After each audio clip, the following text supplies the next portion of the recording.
Next up is Loka Ashwood, who I haven't had the chance to speak with, but I am sitting next to, so I feel connected with her. She's assistant professor at Auburn University in the Department of Agricultural Economics and Rural Sociology. She grew up on a cattle, grain, and hog farm in Illinois. We have a lot of this Illinois thing happening around here lately, and we're starting to wonder. She's a former award-winning journalist. I'm not sure why she's a former award-winning journalist. You are or you're not. But is now an academic and works with communities to enact proactive change through research. Her scholarship has won awards from a lot of societies: the European Society for Rural Sociology, the Rural Sociological Society, the Agriculture, Food, and Human Values Society, and the International Association for Society and Natural Resources. So society is an important concept here. Her book, For-Profit Democracy: Why the Government is Losing the Trust of Rural America, sits on my bedside table and is available at the Prairie Festival bookstore. It's with great pleasure and anticipation that I introduce our next speaker, Ms. Loka Ashwood. There we go.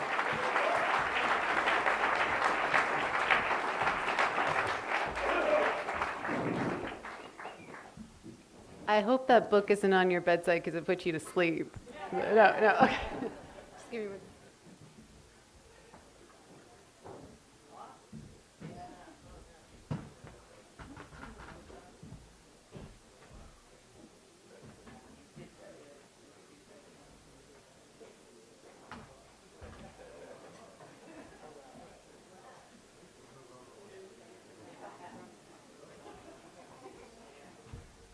Hey, good morning. I like visuals, so we have a few here. As was mentioned, my name is Loka Ashwood. I'm a rural sociologist, and I'm honored to be here today, especially because Kansas strikes me as a place that, in David's words, inspires the imagination.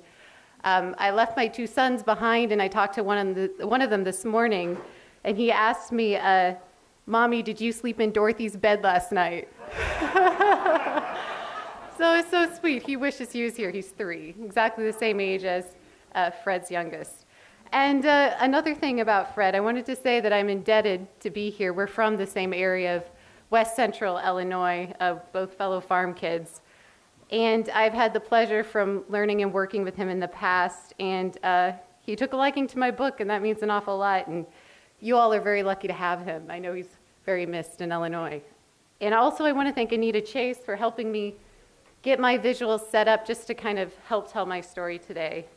So I'm here today to talk about something that I find particularly troubling, and that's the for-profit orientation of the way our government works. And so that's something that can leave all of us and our rights vulnerable at one stage or another.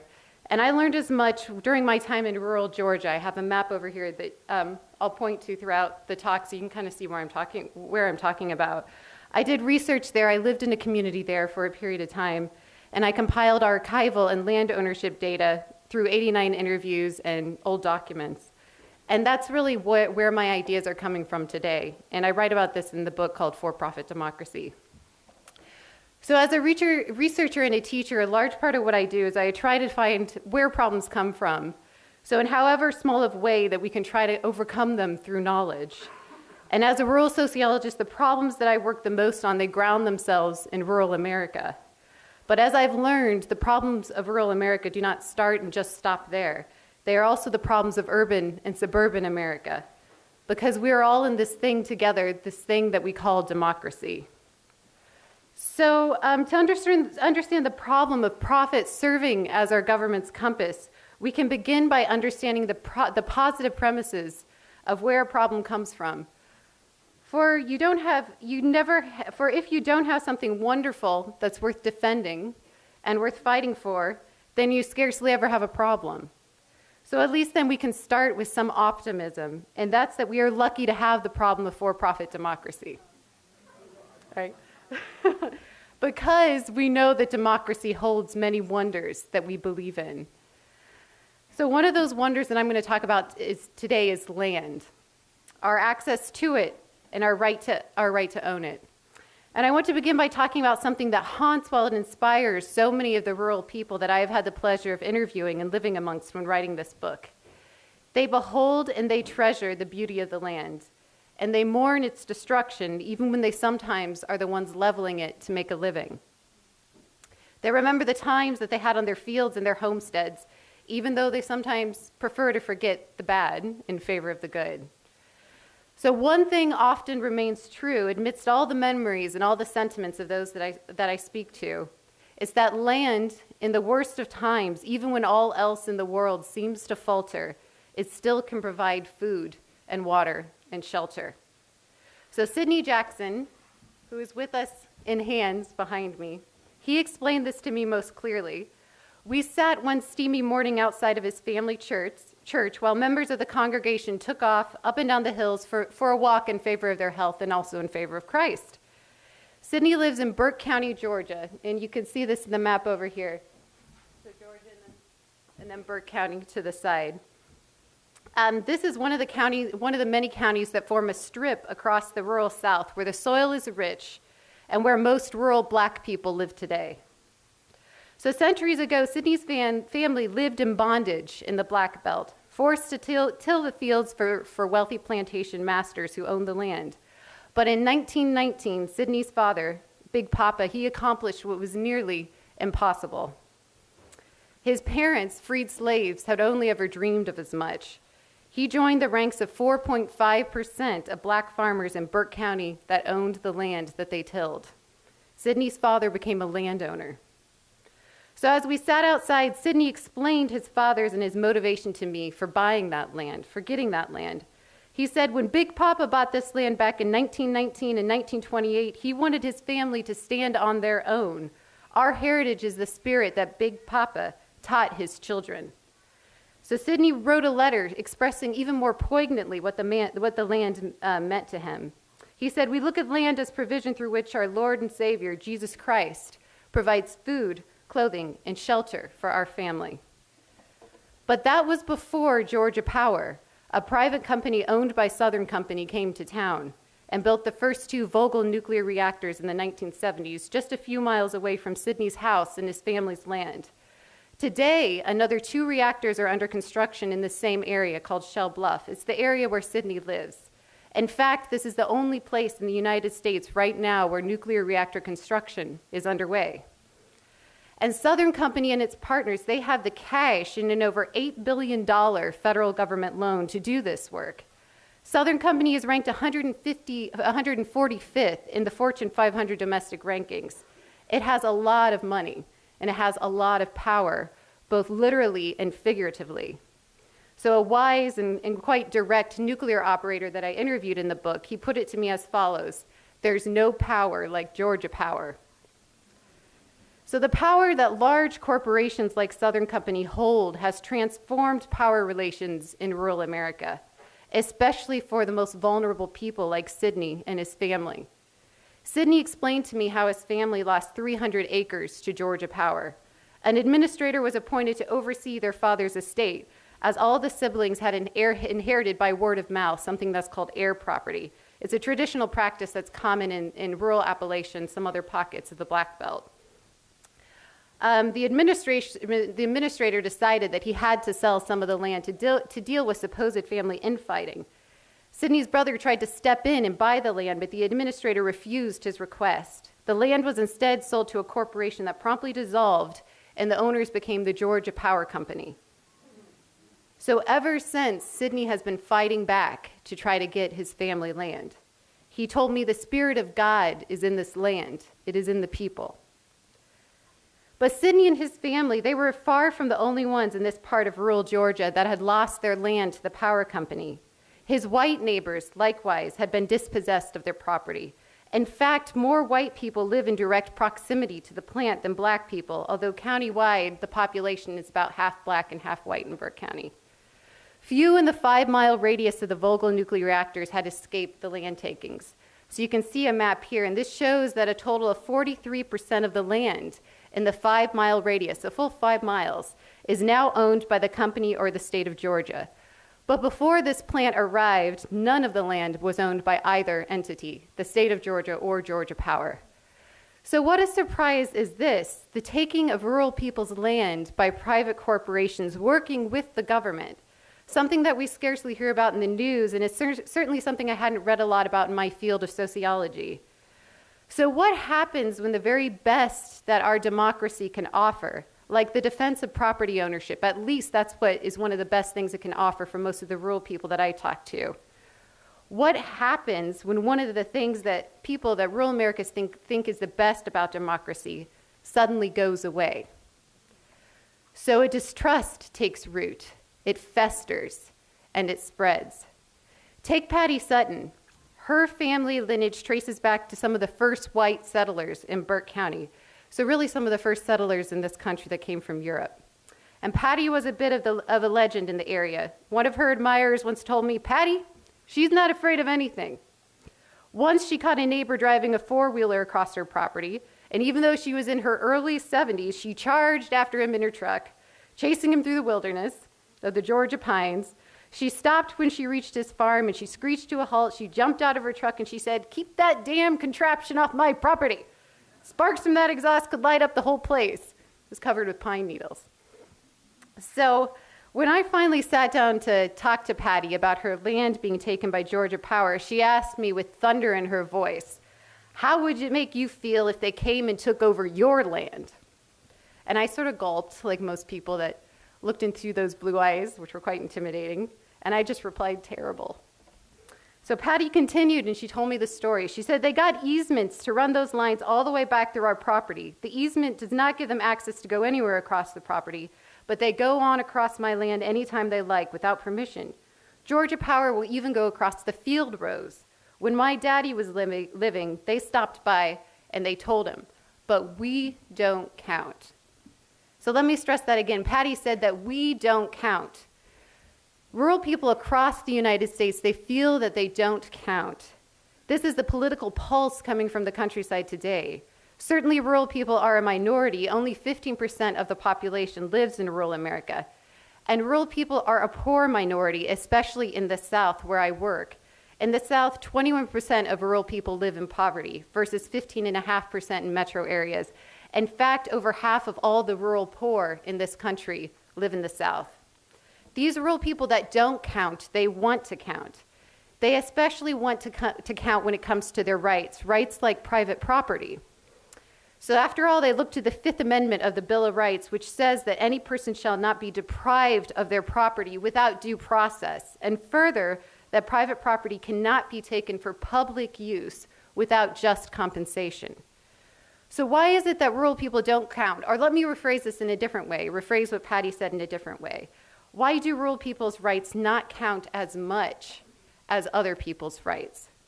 So I have 6 thoughts that I think can help us understand why rural people distrust the government, or why they are expected to resign their rights, and further, what we can actually do about it. So first, I think it really helps us to begin by recognizing the corporation for what it is, a fictitious legal entity that could not exist without the government. That means there is nothing innately free about a corporation, or naturally more efficient or profitable. Nuclear power production in the case of Southern Company is absolutely emblematic of the interdependency of the corporation and the state. First of all, Southern Company could not enjoy its many subsidiary corporations like Alabama Power, where I live, and Georgia Power, if it was not for corporate law. Further, nuclear technology would not exist in the first place without the military. Without limited liability, investors would not be so sure about investing in a now estimated to be $10.3 billion plus project. And that's just Georgia Power's share of the approximately $28 billion price tag, and it continues to rise. Nor would these investors be so eager without the security of an $8.3 billion federal loan and a potential tax credit of $125 million yearly. And without the Price-Anderson Act, any company running a nuclear plant would be responsible for all liability in the event the very worst happened, like a nuclear meltdown. But the government caps that at $10 billion. You know what happens then if a nuclear meltdown does happen. Who picks up the price tag? It's the taxpayers. Yet we continue as a society to talk about corporations as private. and the government as public. At its most extreme, we think the corporation is independent business people simply trying to make money, and the government is slow-moving bureaucrats that don't care much about money. So I call this in my book the public-private fallacy, and it's where the business corporations call themselves private agents of a free market while they owe their very existence to a government that often believes making money is its preeminent purpose, or at least does more so now. So the people in Burke County, they resent this corporate-state relationship, especially those who work at the plant. One nuclear operator told me in an interview, he said, all the powers that be, they are in this together. He said, I think the powers that be, they want nuclear power because it keeps the people from being independent. These are strong words, especially from someone who actually works at the reactors himself. But this public-private fallacy, it does not just apply to nuclear power and business corporations. Our use today of public and private diverts our attention from the most important questions about inequality that are particularly prevalent in rural America today. So I'm not saying that the public and private are not important terms that can instigate really passionate debate, and they do in this country, and we should never stop using them and to that extent. But I think we need to ask ourselves, who benefits from what we call public, and who benefits from what we call private? Because this at heart is a question of justice. So our government allowing for-profit corporations to use eminent domain to dispossess rural landowners is a case of forgotten justice. It's also a case emblematic of just how confused our Supreme Court justices, the word is justice, and our government have gotten over the terms. So Southern Company can use eminent domain to force land sales because the Supreme Court has determined that public means production of a profit and a product that people use. Further, the Supreme Court has determined that public means producing more tax revenue. Further, the court has ruled that public use means industrialization, which is most difficult for any agrarian visions that we talk about here today. They have even identified corporations as private people. So corporations come to hold absolute power as both public and private entities. This has happened all over the course of centuries, and it continues to happen today. Human individuals and their rights are lost in the mix. So focusing on Sydney and Patty's property as only private and Southern Company as both private profit and public service, it confuses the situation. The real issue is who bears the costs and the benefits of ownership, or rather, what is the justice and the injustice of the situation. So my first point, let's think about justice and rights, not let the public-private fallacy continue to confuse us. So second, we as a society, we've gotten confused about what justice means, and I think what has confused us is what I call the rule of numbers, and this often gets confused with the idea of progress that David was talking about. And by that, I mean that most people have come to accept that we are doing the right thing when it means that we serve the most people, or if it makes the most money, regardless of who loses out. And we are governing accordingly, thinking that this is democracy, when really it is eroding what matters most to people in democracy, and that's their rights. So take what happened to Vorse and his family land. So for generations, his family were white tenant farmers in Burke County until his parents were able to purchase land with the help of the GI Bill. When an agent came for Vorse's land, he did not even know who or exactly what was behind it. Nobody knew, he told me. There was nothing ever told about who was buying the land until it was done to us. There were a lot of those folks that didn't want to sell. It isn't nothing but old sandy dirt, but to a lot of people it was home. Vorse was on the edge of tears, and I didn't know quite what to say back to him, so I just said, of course. And Vorse continued to explain what happened. He said, they come in there wanting to buy all that land, and Southern Company probably bought some of it themselves. If they can't buy it, they'll get the state to go in there and condemn it. And then what are you going to do? You can't do nothing with it. It's just like, I give you what I want you to have for this land, and you just get up and move, because we are going to have it to do what we want to do. The dickens with you. So Vorse's tears had backed away, but the taking of land, even though it was rendered 40 years ago, it was still as fresh in that moment as he recounted his loss to me. He had lost a right that he believed he was owed. His family had farmed peanuts and cotton on the land. They treasured it, as it was a few hundred acres that they could call their own. But Vorse's land could be taken under the mistaken idea that the production of energy serves the most. And so he was the least, with his old sandy dirt. It's an old Jeremy Bentham and John Stuart Mill's logic. founded on the very dismal idea that we have to have the iron fist of the most ruling over the few that are always up to no good. And at heart, we can only do something to our mutual benefit if the state makes us do it through majority rule. What a disheartening idea that makes for a disheartening system of governance. And in following the logic of the most is best, we have left rights behind. So what's my second point? Let's move away from the rule of numbers to protect what we like the most about democracy, rather than living in fear of the worst. And this brings me to my third point. The rule of numbers is very good at pinning people against one another, making one minority's plight positioned against another minority's plight, as burdens compile for some and less for others, depending on who is the most in whatever situation, the most in votes or the most in dollars. From there is born the black versus white, the urban versus rural, the poor versus rich. So who divorced the white tenant farmer I was just talking about? Who did he blame for taking his land? When I specifically asked him to find out who he placed fault on, he blamed the government, but not the corporation. He submerged Southern Company within the government. But for those who had experienced minority upon minority status, race upon rural upon poverty, the land takings were not to blame simply on the government, but rather upon the larger system. So Moses, a black man who lives in Shell Bluff, he explained to me that Georgia Power bought up all of his cousin's land. I asked, did they pay you a good price? Did they pay a good price? And he said back to me, no, they didn't pay no good price. His wife, Fiona, she then explained to me, they just took it, really. Moses reiterated, they took it because, like I said, for that plant to move in there on that land, what that land is worth now, see how much they pay Burke County for the taxes on it. And Moses was referring to a $19 million property tax that was paid by Georgia Power to the county just in the previous week, and it was featured in the local paper. Now that land, Moses said, if they wanted it that bad, none of them guys down there, they shouldn't have to work nowhere in their lives. You talking Plant Vogel, you talking billions, trillions of dollars. Like I said, if they didn't sell that land, they were going to take it regardless. You know how the government do. You know how the system is. Fiona, Moses' wife, jumped in and said, but if they are black, they just don't worry about it. They just take that land. And so the rule of numbers is incredibly elusive. It's hard to argue with Moses that his family's loss was to blame on the system, but it's also hard to argue with force that his family's loss was not to blame on the government. And that's the power and the devastation of the rule of numbers. It constantly moves to feed upon rights, but never all at the same time. And in the meantime, what is most shared about that loss fades, and what is distinct can come to reign. So my third point, in these moments when as a minority you bear the most burden and you shoulder the most loss, it feels like you stand alone.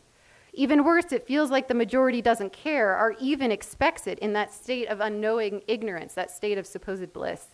It may take a while to strip away the rule of numbers out of government, but much faster and immediately we can try to stay proximate to the minority position. We can try to stand beside the minority by asking ourselves, what would we do if we were expected to give up what mattered to us most? Could you give it up? Would you do without? And most importantly, should it ever be expected of you? And so this leads me to my fourth point. It's incredibly hard to imagine the minority position, especially when you are a majority. Being in a majority position feels powerful, and any of us who have experienced the power that the most votes or the most dollars, we know how easy it is to slip into a belief that our triumph will never end, or further, that our position is owed to us just as the minority owes us its service. But the rule of numbers does not work that way. So take what happened to David Hornsby. He's a prominent white man who owned a local business, farmland, and even was an elected official that I interviewed. I asked David, have you had any land taken through eminent domain or land that you had to sell when the plant came? And David said, funny you should mention that. I'm going to make a call today to a man. They are putting a high line in that is going across at our farm. I expect to be in litigation with Georgia Power or Southern Company, whatever, over that. And I said in return, it was at the beginning of my time in Burke County, I asked him a little naively, I said, you're going to try to stop them. And to my shock, David said, I know I can't stop them. I just don't want them to pay me nickels and dimes. David then explained to me that the first time the plant came through, Vogel initially wanted to take his land then as well, but a prominent judge who had a farm that neighbored David stopped the taking, right? But not this time. I asked David about his authority as a politician. I asked him, does Vogel approach you about different things? Do you have much interaction or control? David answered, control? None. He continued, they invite us to these hearings. You know they want council members to come and combat the anti-nuclear people. The NRC and Southern Company moderators at the meeting, they know them. If they stand up back there, they'll say, Allison, hey, I'll get you in a minute, or hold on, Frank. They want us to come and say, we really want Vogel, and it's been a great part of our community, and duh, duh, duh. I have been on the council soon to be 20 years, and when I first got on, there was more of a relationship with Georgia Power, Southern Company, if you will, with the council than there is now. They were more engaged. With this last round, it was like they didn't need us. So here's the thing about the minority position under the rule of numbers, or the majority position, under the rule of numbers. It does not last. Once a person's rights are taken, the rule of numbers does not suddenly stop needing to feed. This is what I call majority cannibalism. So a few months after David and I spoke, I ran into him while enjoying pizza with Patty at a local restaurant. And when he saw me, I found out that his land was no longer his own. And when he told me that, his dark eyes clouded with sadness. Georgia Power had it. It had his land. So my fourth point, majority status gives an illusion of safety. Its power is seductive. Its embrace is warm at the time, but it grows cold quickly. Majority cannibalism leaves no absolute winners, at least in the long term. But here's my fifth point. When people lose their rights, they do not just go away quietly into the night. They may or may not go to the polls with their anger, but they do fight back, and they live in distrust of a democratic state. And when they live in distrust of a democratic state, they take the fight into their own hands. So in Burke County, they take up arms. Of Georgia's 159 counties in 2011, Burke County had the highest assault rate for doing things like trying to kill someone or inflict bodily harm, the second highest in 2010, and the fourth highest in 2013. The overall violent crime rate for things like murder, manslaughter, rape, and robbery was the third highest in the state in 2010 and 11, the seventh highest in 2013, and the 10th highest in 2009. So in fact, all the people that I interviewed in the Shell Bluff area around the plant, they had guns at home or rifles. I found that this is because they sought freedom from all the antagonisms around them rather than enjoying a freedom to flourish. So my fifth point, freedom under the gun in the rural United States is closely connected to the resignation of rights. Because the more rights people have, the less they feel the need to defend themselves against the very worst. But the fewer rights they have, the more they sense the need to arm themselves. So here's my sixth point. If we want to change this, if we want to affront the power of profit, we must also change the way we think, and that includes rural people themselves. We must stop thinking that what serves the most money and the most people is the best decision. We have to stop and remember rights.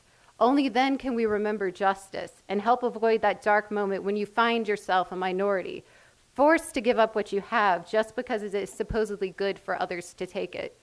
We do not have to live in a world or in a democracy that operates on such a negative premise. And further, we can't afford to operate on such sacrificial grounds.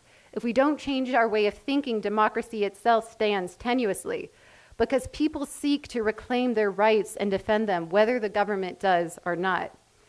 So William, a hunter who lives a few miles from Plant Vogel, explained this to me by singing Woody Guthrie's song.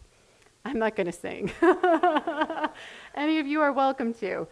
He's saying, this land is your land. This land is my land. From California to the New York Island, from the Redwood Forest to the Gulf Stream waters, this land was made for you and me.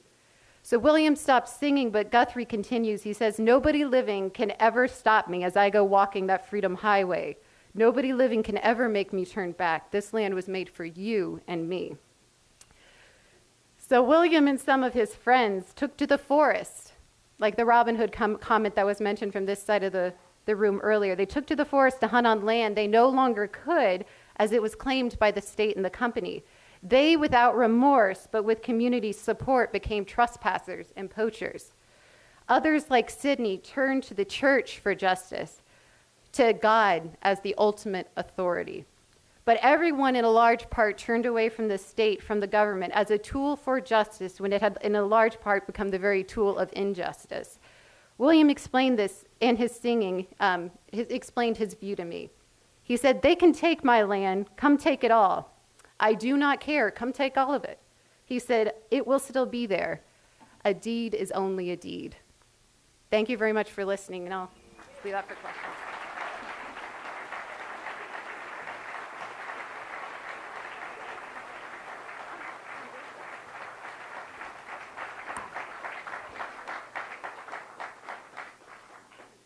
We have time for a couple questions, and we will do our best to repeat them into the microphone for all to hear. First question, there we are.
Thank you. So that was more of a thanks than a question. I don't know if you want to re-articulate the...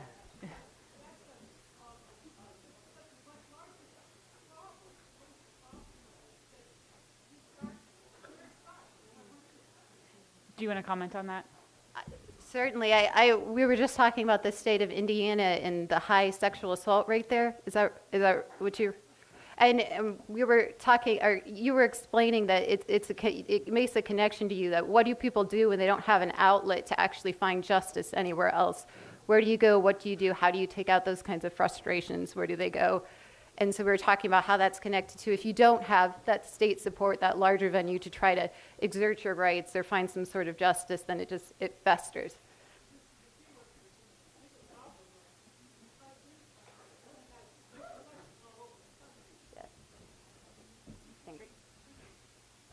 Yes, sir. My question is, I have a project in rural Nebraska, and I've been talking to a lot of ranchers, and they all say government spending. And they they're really afraid of it. And so there's the same funding here, pipeline, and they're not universally opposed to that. So I don't understand why they're afraid the government takes their land, but they're not universally opposed to the government taking their neighbors. So you're coming from Nebraska, correct? And we're yes. So in the context of Nebraska, there's some ranchers that are, it seems universally or collectively against the government taking their land, but it seems they're afraid, but they're not necessarily coming together to stop pipeline construction, or at least that's more splintered. So I mean, it's an interesting point. It's an interesting question. I mean, in the context of Burke County, where I did my work, and I could talk about this on a broader scale in the country, but I think out of Burke County, what's emblematic is the first reactors came in over 40 years ago. So they've had a long time to sit with and test out the proposition that, oh, this is going to be good for the area. This is going to reduce poverty. For example, the same sort of comments that might be made, we're going to have a pipeline come through, we'll have these jobs. We'll actually be able to give some of those young kids that are unemployed employment. And so the rate of poverty in Burke County has largely remained the same. There's 33.5% of the people still live in poverty there. it's a persistent poverty county amongst the 15 poorest in the country. So the reason, my answer to your question is people know it hasn't worked because they've seen it not worked. What they were told would work has proven not to work. So I mean, if we take the most positive view of their support of the pipeline, or at least that not collective opposition, I think we can maybe think that they're trusting people who tell them this is going to help bolster the local economy and help the nation. Yes?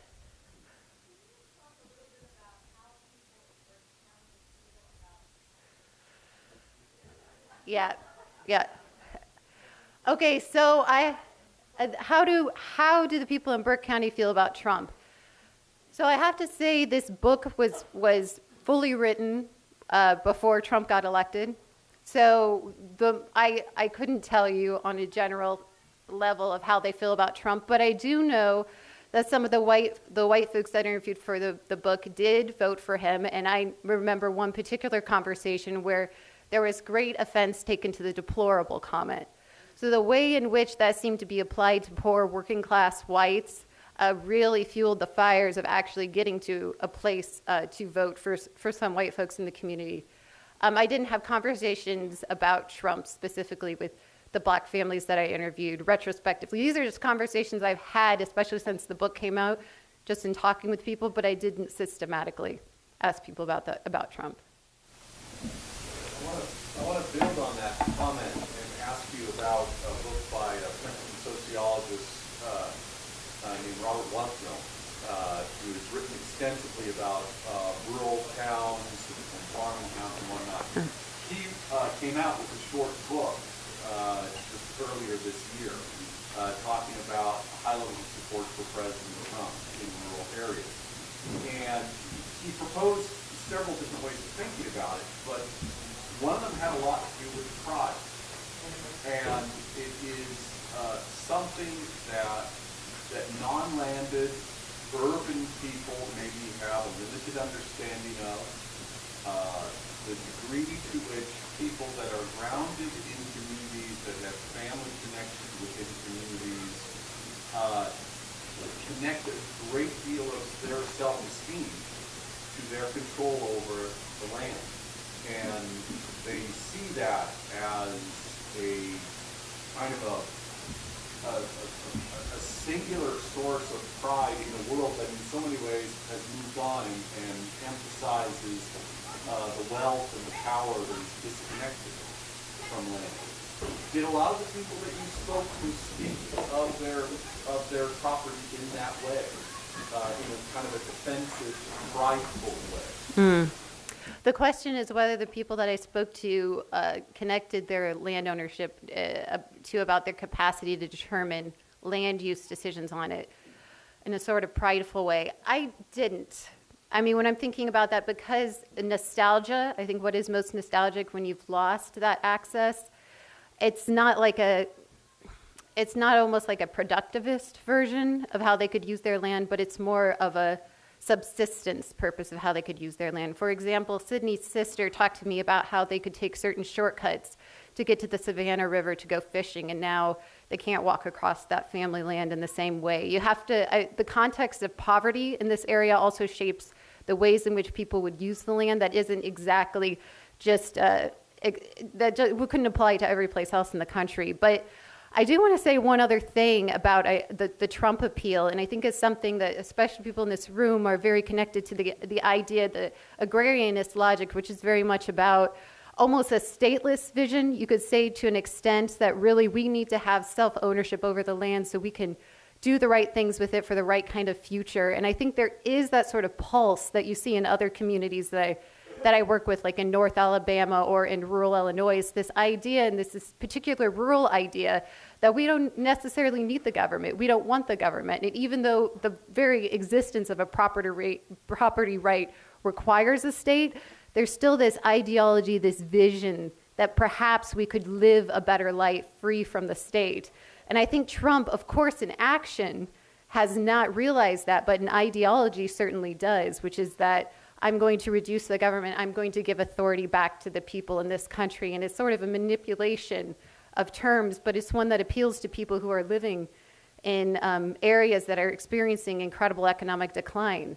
So the idea of Make America Great Again has great resonance there.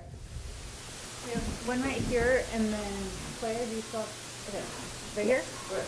So I have a lot of questions for your answer to the last question and three questions ago. So I spent the vast majority of my life living in rural spaces. And one thing I have noticed is that people are inclined to most trust the folks who are trying to dispossess them, are trying to dispossess them. And I'm just curious, why, have you seen any reasons why that's the case? Right? So folks who are trying to counter those forces tend to get not correct, aren't often trusted. Yes. Folks who are like, encouraging those forces, they tend to get trusted. Like, how are those of us trying to counter those forces, how are we solving ourselves wrong? Okay, that's a really great question, which is the idea of trust. Why is it that the people who are sometimes doing the most harm to rural Americans are the first to be trusted in these sorts of situations? So to go specifically to details, in Burke County, David Hornsby, the politician I told you about, I think he used the words, I have it in the book, that it's not outsiders or cold corporate people who come in. It's people who give you more of a fuzzy feeling. So they're people who are locally embedded. So the person that was doing the land negotiations for the eminent domain was a person who was from Burke County and owned land in the area. So it's not an outsider knocking on your door in the first place. So I think one of the most important ways to do things that help rural people is to go to the grassroots or do something called community-based work, community-based research. So you have insiders always involved, and the questions of what's most important for rural America are really coming from the ground up. I've seen that be a very effective and powerful way to make change. Hi, thanks. I've been tagging along a project that my husband's doing in the Pacific Northwest and talking to ranchers and realizing that a lot of the antagonism about environmentalists from rural people is through this avenue of the government protecting endangered species, which of course as an environmentalist I have applauded and relied on some of the things that the Endangered Species Act has given rise to. But it's been very eye-opening for me to hear what it means to them, that they no longer control their land and they can't manage their forest and they can't, intervene when there's forest fires or manage the land in a way to prevent that. And I just wonder, and this is a really good question for everybody here, in the course of the 2 days, how can we address this antagonism between environmentalists and rural people, which I think, has real, substantive causes. I mean, I'm from Georgia, so, maybe there's not many environmentalists there. I don't know. But have you run into that sort of discourse and conflict? Yeah, that's a great point. So the question is, it's about the animosity towards environmentalists in rural areas, and how do you speak or work with them in a way that isn't about like an outside environmentalist. That's a very coarse summary of a much more eloquent remark. So excuse me. But it does come up in the chapter I have on what's called rural rebels, which is when I asked William, the hunter that I talked about in the end, I asked him, "Are you an environmentalist?" And he said, "No, I'm no tree hugger." That's the sort of like immediate response that I've gotten. But I think the key point goes back to the first point that I was saying, which is about if you talk to rural people about corporations being a form of regulation, because they are fictitious legal entities, and if we accept that and embrace that more by talking about corporations in a different language, that's actually more accurate because they wouldn't exist without the government. That's a way of speaking to that idea that corporations are a form of regulation. They truly are. They're regulating rural people's lives, instead of talking about them as a private entity that is just based on that hard work ethic of let's make more money. So I see that as being very powerful, and I think the people in Burke County have realized that to an extent because of and they taught me as much through the experiences that they've had with Southern Company and Georgia Power. Okay, we're going to do one more question. There are endless questions, and we would love to hear you all, but we have time that keeps passing. One more, thank you. Hi, there's about 15 of us here that are from Iowa State's MSA program in creative writing and environment. And we actually just finished reading The Grapes of Wrath this week. And so, as I'm sitting here shivering, I'm not sure if it's because I'm cold or because I'm disturbed by how similar this story feels to the one that we just read. And so, what Steinbeck talks about in this novel is how even this story, 80 years ago, was a cycle of history. It was not the first time America has seen this. And so I guess my question for you is this just history repeating itself, and how is it different, and what can we do to make it different? You brought up did everybody hear that? John Steinbeck, The Grapes of Wrath. The fact that he wrote that so many years ago, one of the greatest novels of all times, and yet still it's reoccurring today. And that title was taken from the book of Revelations. The Grapes of Wrath, it's a twist on one of the scriptures there. I just found that out a few weeks ago, and I never knew that. But anyway, so as writers yourselves, it's quite an honor to have even the remotest of comparisons made. But I'll move on from that. So the question is this just, even however remote it might be, is this just cyclical? Is this something that's been happening for so long and we're just repeating? I think part of the answer is yes. The chapter that I have on something called the moral economy of democracy talks about how the initial privatization of land and the taking from American Indians in Burke County, and this hope that the way in which land could be privatized, the ethic behind the settlers was that land ownership should come as something that we earn based on our hard work. And they wanted a chance from a political and economic regime that was oppressing them. But in fact, there's been a very forgotten element of what happens with property rights is that we've created markets, and this goes back to the Carl Polanyi comment from the young man that was standing in the doorway. We've created markets that help certain types of property rights to flourish, and other types of property rights that may be founded on ideas like sustenance, home, even godliness in the case of Sydney, collapse. But those sorts of things did not just happen at the birth of the United States. I mean, the Bill of Rights is 1791. We've changed so much about what property rights mean and can do in the past 250, well, less than 250 years, but 200 plus years. So we can't just simplify, because then we forget all the different legal rulings, all the different types of congressional forgiveness that's been given to corporations that's made this situation actually much worse, that's increased land consolidation across the country, that's still happening now today.